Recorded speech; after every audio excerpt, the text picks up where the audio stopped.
जिस हिसाब से हेमंत सोरेन को काम करना चाहिए था अपराधियों पर नकेल लगाने के लिए, वो नहीं कर पा रहे हैं। पुलिस हो या जनप्रतिनिधि धल्ले वहाँ पे इलीगल काम कर, नेक्सस पुलिस और जनप्रतिनिधि का हो जाता है तो वहाँ पर सिचुएशन आउट ऑफ कंट्रोल चली जाती है। जो गोड्डा में हेमंत सोरेन का और इरफान सोरेन का चमचमाता हुआ चेहरा का एम्बुलेंस का जो फोटो है ना, उठाकर वो खटिया में चिपका देना चाहिए। स्थिति झारखंड में हो गई है। तो आप रिवर्स इंजीनियरिंग कर रहे हैं, आप चीजों को ठीक कर रहे हैं। कहाँ पर? रांची में। आपको करना क्या चाहिए? चीजों को ठीक करना चाहिए गोड्डा में, चीजों को ठीक करना चाहिए प्रखंड लेवल पे, वो आप नहीं कर पा रहे हैं। जो मैं इकोसिस्टम की बात कर रहा हूँ वो एक नेक्सस है जहाँ पर अपराधियों का मनोबल बढ़ा है, वहां पर अपराधी आराम से अपना काम करके निकल जाते हैं। इतना अच्छा इकोसिस्टम बन गया कि आप चीखते चिल्लाते रह जाइएगा, काम आपका नहीं होगा। यदि मंत्री की बात पदाधिकारी नहीं सुनते हैं या मंत्री की बात जो है सरकार नहीं सुन रही, इसका मतलब सरकार और मंत्री का ठीक नहीं बन रहा है। जब सरकार मंत्री का ठीक नहीं बन रहा है तो जनता का क्या बनेगा? जोहार, देख रहे हैं आप द भारत मित्र, आपके साथ मैं आरती सिंह। और इस वक्त मेरे साथ जिस शख्सियत को आप देख रहे हैं वो बीजेपी के फायर ब्रांड नेता भी हैं और पूर्व विधायक भी हैं गोड्डा से, अमित कुमार मंडल जी। बहुत स्वागत है भारत मित्र में आपका। सबसे पहले तो ये कि क्राइम कंट्रोल को लेकर बीजेपी पूरी तरीके से हमलावर है। खासकर गोड्डा में इन दिनों, पिछले कुछ दिनों में जितनी वारदातें हुई हैं उनको लेकर बीजेपी ये कह रही है कि सिर्फ गोड्डा ही नहीं, पूरा राज्य जो है, ऐसा लग रहा है मानो अपराधियों को संरक्षण मिल रहा है। आप क्या कह रहे हैं? देखिए, मुझे ऐसा लगता है कि जिस हिसाब से हेमंत सोरेन को काम करना चाहिए था अपराधियों पर नकेल लगाने के लिए, वो नहीं कर पा रहे हैं। हालिया दिन का उदाहरण आप देखें, गोड्डा में दिन दहाड़े मुझे लगता है कि 6 बजे शाम में 3 हवा फायरिंग होता है, लाखों का लूट कांड हो जाता है और वो भाग जाते हैं जो है मार्केट से, और उसको ट्रेस नहीं कर पा रही है पुलिस। ये घटना घटे मुझे लगता है 48 आवर्स से ज़्यादा हो गई। तो जहाँ पर गोड्डा पुलिस रील्स में ज़्यादा मशगूल हो जाएगी, हवा निकालने में मशगूल हो जाएगी, बालू के अवैध खनन में, उगाही में मशगूल हो जाएगी, तो वो अपराधी को क्या पकड़ेंगे? और ये सिर्फ गोड्डा का ही उदाहरण नहीं मैं दे रहा हूँ, चाहे वो जमशेदपुर की घटना हो, चाहे वो रांची की घटना हो। रांची में बताइए, BMW से व्यक्ति आता है, करोड़ों की लूट कांड करके जाता है, और ऐसे पॉश इलाके में जहाँ पुलिस का हमेशा पहरा होता है।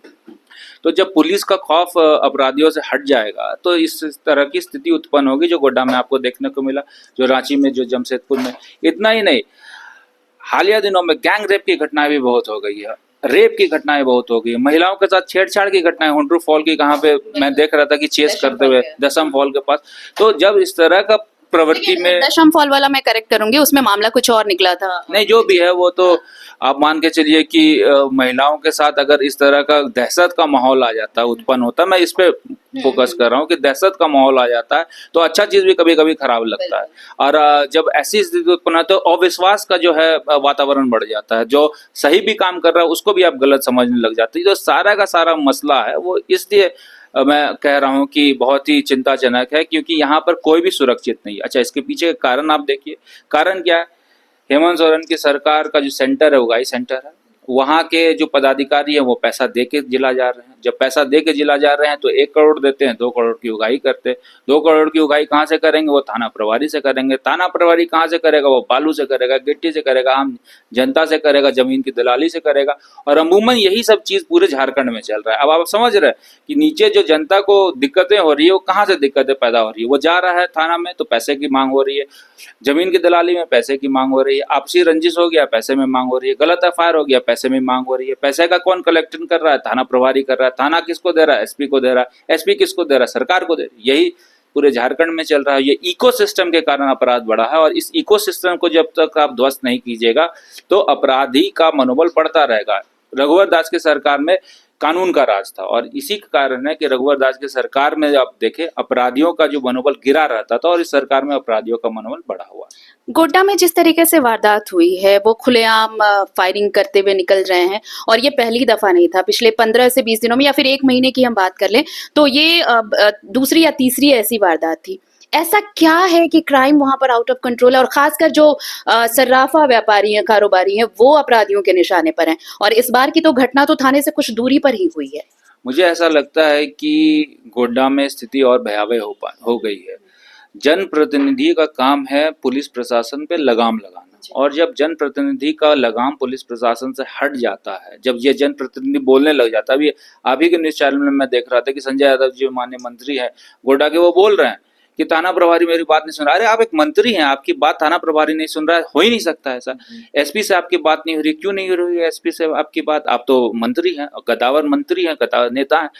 आप कह रहे हैं कि मेरे घर के आगे से इलीगल कोयला बालू हो रहा है, पुलिस प्रशासन कुछ नहीं। ये आप क्यों बता रहे हैं जनता को? जनता को आपसे पूछना कि आपके रीजन में ऐसा क्यों हो रहा है, आप जवाब दीजिए क्यों हो पा रहा है ऐसा।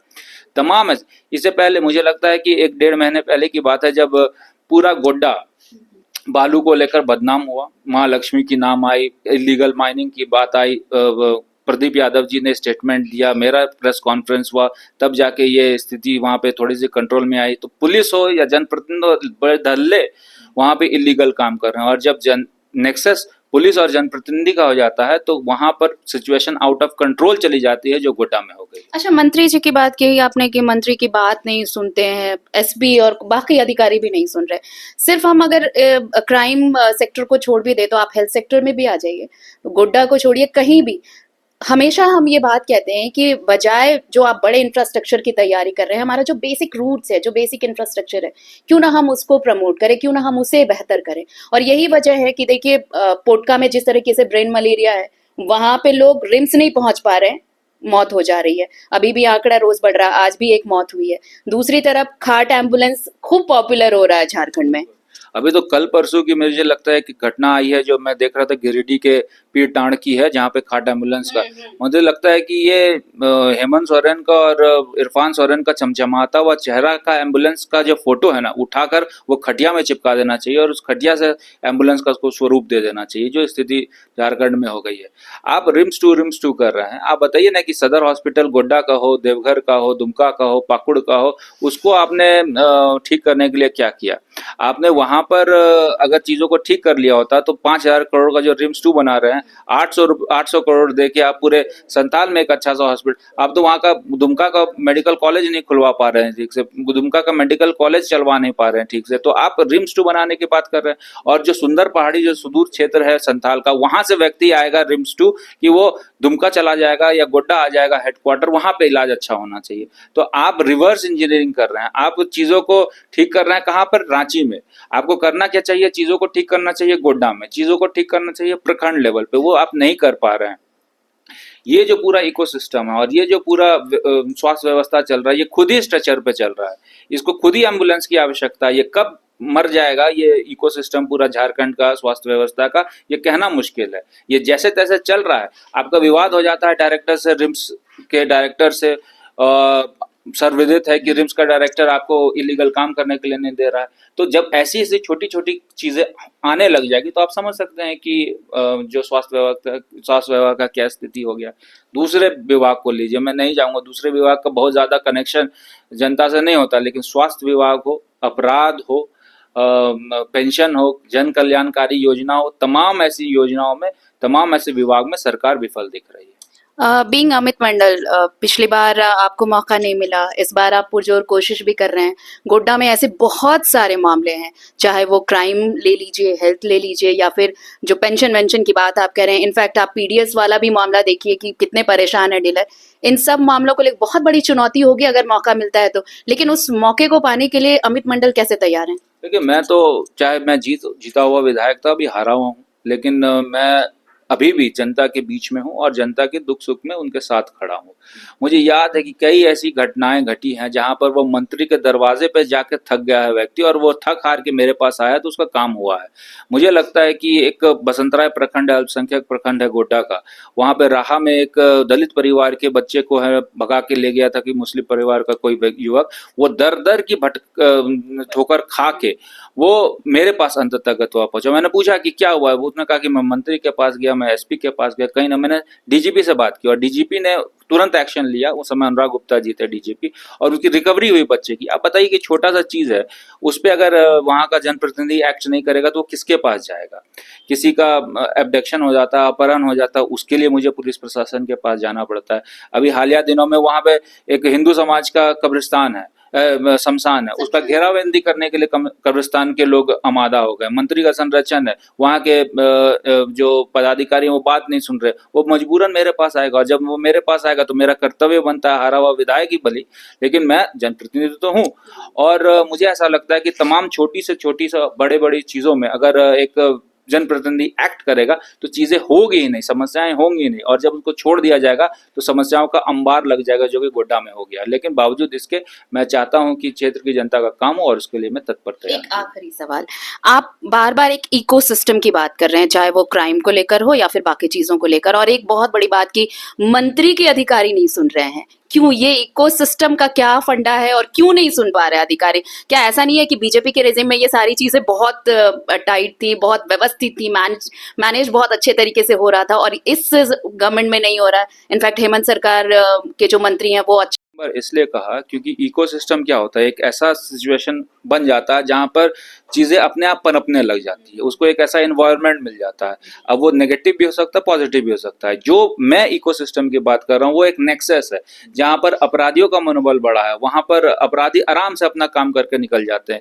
यहाँ पर जेपीएससी जेएसएससी की घटनाएं हो जाती है, कदाचार हो जाता है, आराम से ब्लैक लिस्टेड कंपनी यहाँ के काम करके चली जाती है। SC ST के साथ कोई गलत काम हो जाता है, आराम से अपराधी मुक्त हो जाते हैं, क्योंकि पुलिस प्रशासन एक्ट नहीं करे। जो इकोसिस्टम बन गया, बालू तस्करी, वहाँ इतना अच्छा इकोसिस्टम बन गया कि आप चीखते चिल्लाते रह जाइएगा, काम आपका नहीं होगा। तो जो इकोसिस्टम बन गया वो क्यों बन गया? वो इसलिए बन गया क्योंकि सरकार का, जनप्रतिनिधि का और पुलिस प्रशासन और जिला प्रशासन का नेक्सस चलता है, और जब इन सब का नेक्सस चलेगा, गठजोड़ चलेगा, तो इससे ज्यादा खतरनाक चीज एक लोकतंत्र में और कुछ नहीं हो सकता, जो झारखंड में आज की डेट में हो गया है। इसलिए मैं कह रहा हूँ कि यदि मंत्री की बात पदाधिकारी नहीं सुनते हैं, या मंत्री की बात जो है सरकार नहीं सुन रही, इसका मतलब सरकार और मंत्री का ठीक नहीं बन रहा है। जब सरकार मंत्री का ठीक नहीं बन रहा है तो जनता का क्या बनेगा, और जनता को क्या फायदा मिलेगा? तो तमाम ऐसी चीजें हैं जो अपने एक दूसरे से इंटर रिलेटेड है।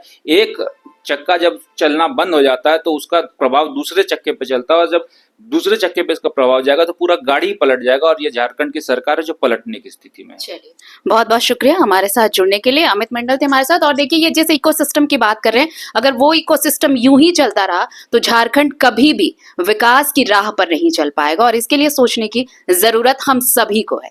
नमस्कार, जोहार।